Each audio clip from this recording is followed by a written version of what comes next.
Hi friends, இன்றைக்கு டே 19 19வது நாள். நம்ம மூத்தாடு வெள்ளையம்மா குட்டி போடுறதுக்கான ஆட்கள் நெருங்கிக்கிட்டு இருக்க நாள்.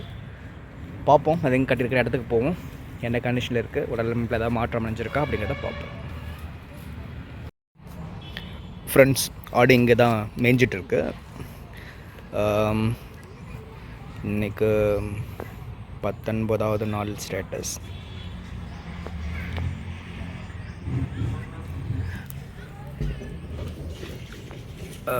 மடி கொஞ்சம் பெருசாக இருக்குங்க இன்றைக்கு. அப்புறம் உறுப்பு பகுதியும் அதோட உறுப்பு பகுதியும் இன்னும் கொஞ்சம் பக்குவத்துக்கு அடைஞ்ச மாதிரி இருக்குது. கீழே பாருங்கள், இன்னும் கொஞ்சம் மடி இறங்கியிருக்கனால தான் முடியல நல்லா சிலிப்பிட்டு இருக்குது.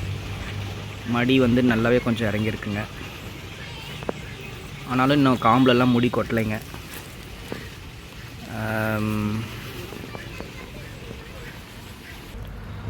இன்னும் காம்பில் நல்லா முடி கொட்டலைங்க. அது எனக்கு தெரிஞ்சு நாளைக்கும் போடுறதுக்கு வாய்ப்பு இல்லை. இன்னும் ஒரு அதிகபட்சம் இன்னும் 2-3 நாள் கூட ஆகலாம். இன்றைக்கு போடாது, நாளைக்கும் போடாது.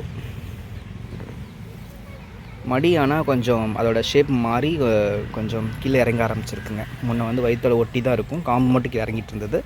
இப்போ கீழ் நோக்கி இறங்க ஆரம்பிச்சிருக்கு நல்லாவே.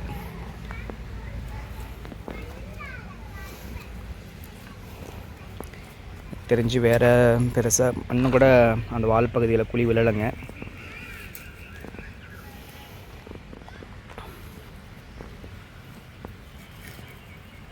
முன்னைக்கு மடி கொஞ்சம் இறங்கியிருக்கு.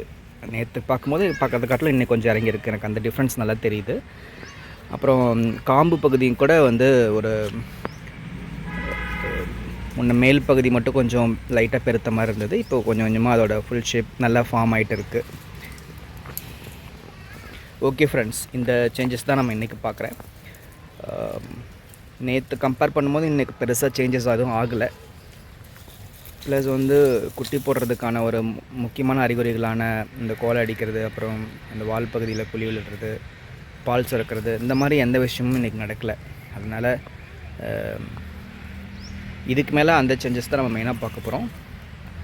அது மாதிரி எதுவும் இன்றைக்கி நடக்காதனால நம்ம இன்றைக்கி குட்டி போடாது அப்படிங்கிறத நம்புகிறோம். மறுபடியும் நாளைக்கு பார்ப்போம். டே 20 பார்ப்போம்.